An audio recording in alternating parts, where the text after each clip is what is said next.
E agora a gente vai passar para o passo mais importante do exame, que é o estudo pélvico. Nesse estudo pélvico, eu divido em 4 áreas ou em 4 passos esse estudo. Como falei para vocês, a gente vai fazer o exame normal do útero e dos ovários, para a gente pesquisar tanto adenomiose como endometriomas no ovário. Depois a gente vai fazer as manobras para saber se tem algum sinal indireto de endometriose, se a paciente refere a algum tipo de dor, de sensibilidade quando a gente usa o transdutor, quando ele toca em algum ponto que possa ter endometriose, e já estudar inclusive a mobilidade de alguns órgãos aí. A gente vai no terceiro passo, a gente vai fazer o estudo exatamente dos sinais de manobra, de compressão, para estudar as manobras de deslizamento do compartimento anterior e do compartimento posterior. No quarto e último passo é quando a gente vai estudar especificamente os compartimentos, compartimento anterior, compartimento posterior, sendo o espaço lá retrocervical, tanto e o paracervical, medial e lateral, para estudar especificamente se não tem algum foco de endometriose. Então, eu começaria exatamente ultrassom transvaginal com a sonda endocavitária, que é a sonda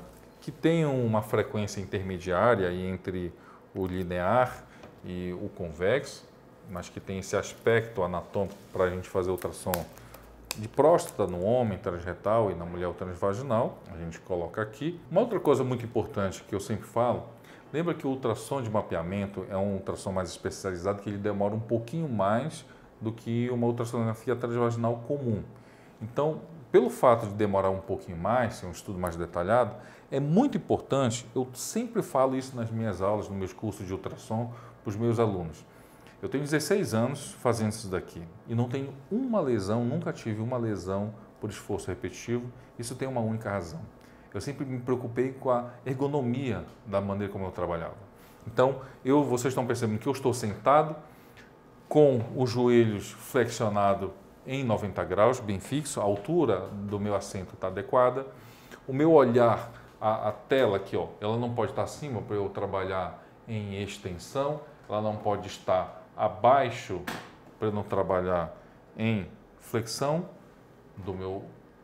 da minha cabeça com o pescoço. Eu tenho que botar na altura dos meus olhos, é o mais adequado. Eu trago o aparelho um pouquinho mais próximo de mim, onde eu possa ativar aqui, por exemplo, o teclado, no caso desse aparelho aqui, que ele fica aqui embaixo, ter o manuseio das teclas aqui com facilidade, sem eu precisar estender meu braço para não desenvolver lesão de ombro, e me posiciono ao lado da paciente, e tanto para a paciente não pode ser desconfortável quanto para o médico examinador.